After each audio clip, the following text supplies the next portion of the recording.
Welcome once again, everyone, to another episode of that wrestling show. I think that we're on like episode 5, 6. I don't know. I don't count them per se. But anyway, with that being said, what I want to go ahead and do is review the Payback pay-per-view, seeing as though that think that there's a couple of things that needs to be talked about a little bit. But the first thing that I want to do is I want to take 5 seconds, let's say 5 seconds, and just celebrate. Yes, that felt good. Just celebrate the fact that Kevin Owens is no longer the United States champion. I should say, not championship. He's not the championship itself, but nonetheless. What I would like to go ahead and do is just take a big breath of fresh air and just drink it in, man. Because Jericho is the new United States champion. And now he's on SmackDown, but he's probably not going to be the United States champion for long. I said in a previous video how I see this turning out because of the fact that they had a WrestleMania match last year, I do believe, and they tore the house down.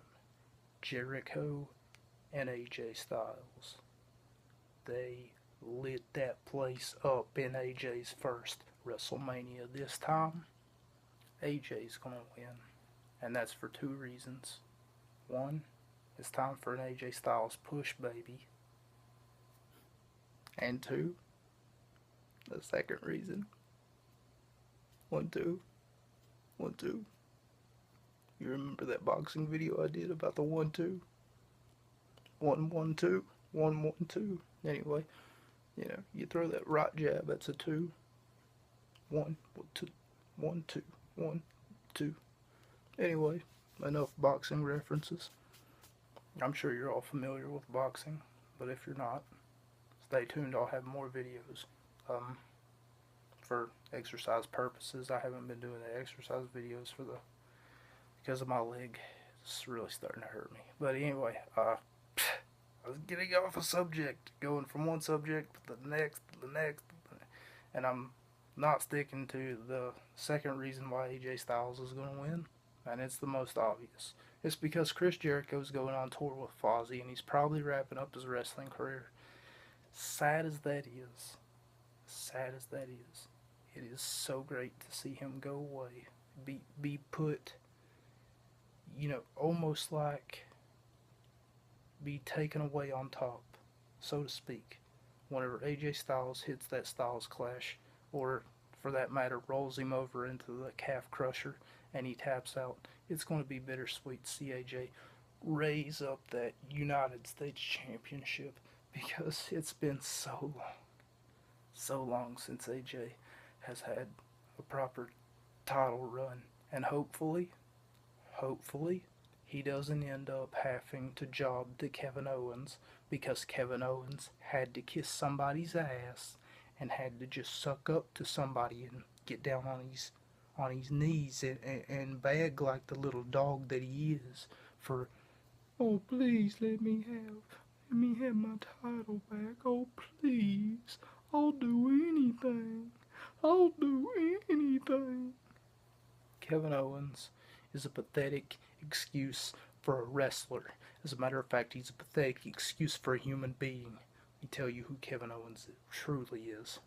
He's the guy that shows up to a kid's birthday party and poops on it. He's Andy Dick. And if you don't know who Andy Dick is, he's the worst comedian who ever lived. As far as entertaining goes, Kevin Owens is not entertaining. As a matter of fact, what he is he's the bane of entertaining. He's Medusa. You look at him and you just get turned to stone because he's so ill-advised. He doesn't know what the hell he's doing in the ring, on the microphone. The man is clueless. I mean, if he had one fucking strain of personality in his body, it would show. But he doesn't. And that's what really pisses me off. The fact that he gets opportunity after opportunity after opportunity after motherfucking opportunity just put in front of him because he's been wrestling for 16 years. I don't care how long you've been wrestling for. You obviously, over the course of the 16 years, haven't learned a damn thing about how to be entertaining. And don't even get me started on Sami Zayn. He shows up and he's just, let's go. We're happy to be here. Yep. No thirty, no ambition in this brain. Nope. I just want to show up and leave. That's it. Nope. I'm not here to be some super extraordinary superstar. Nope. I'm not here to blow anyone's mind, to make them happy to see me. Nope. Just here to be generic. That's me, Sami Zayn. Let's go. I'm going to live off of my ROH career. Now that that's out of the way. Hopefully my performance is more entertaining than theirs, because I feel like they're fire and I'm the water that puts them out. I'm here to do three things, people, in case you haven't already heard me say this over Twitter. By the way, follow me on Twitter at P1StylesX. Thanks, and I'm going to stop holding up my hands as far as hand signs go, because I'm not really sure what, this means in Korea or Japan or anything like that. So, I don't want to hold up a gang sign and then they be like, hey, let's find this guy, shoot him, There went YouTube career. Anyway, back to what I was saying. Hopefully my performance is a lot more entertaining than theirs, because I feel like that I'm hitting their impersonation right on the head, because they're not entertaining. What they are is they are dreadfully, and I mean dreadfully, sucking the life out of something that I love. But anyway, I primarily made this video in order to review the Payback pay-per-view, so let's get started. I'm just going to wrap this up and go ahead and put that into perspective. Bayley versus Bliss, loved the end of it. Loved how Bliss was able to pick up the victory, walk out the champion, and do something that Charlotte wasn't able to do. Sorry, I forgot her name there momentarily. How do you forget her name? Woo! Charlotte was not able to pick up the victory off of Naomi, and therefore that was probably last week by the time that this video aired, because of the double disqualification. Everybody came out and just bum rushed them. I mean, wow. They were really jealous that Charlotte got the opportunity in order to wrestle for, speaking of opportunity. Sorry you had to see that. Nonetheless, speaking of opportunity, Jinder Mahal got an opportunity, and he's still getting an opportunity at the WWE Championship.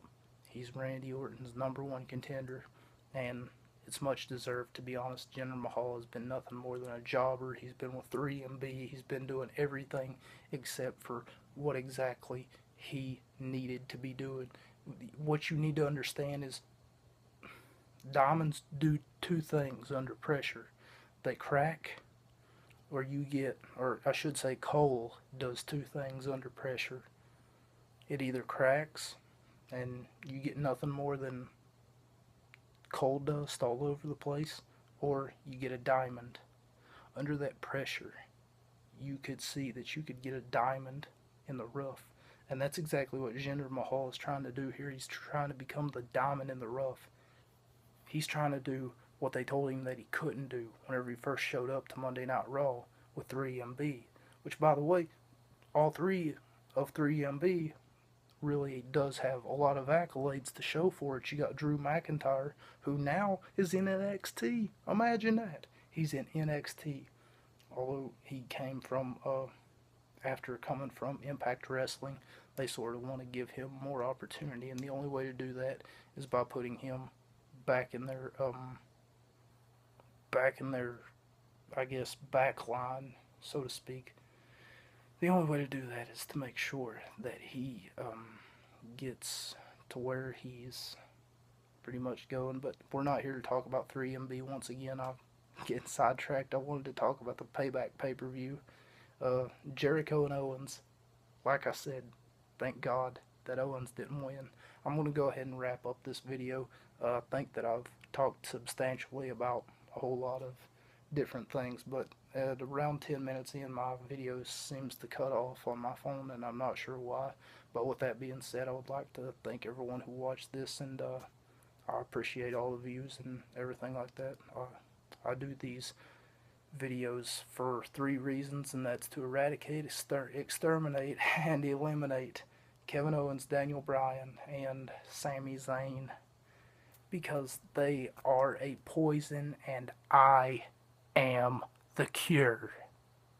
Anyway, thanks everyone for stopping by, and as always, see you in the next video. Goodbye. Not to take anything from Markiplier, but I just used that from seeing his videos all the time. He's pretty funny. So, shout out to Markiplier.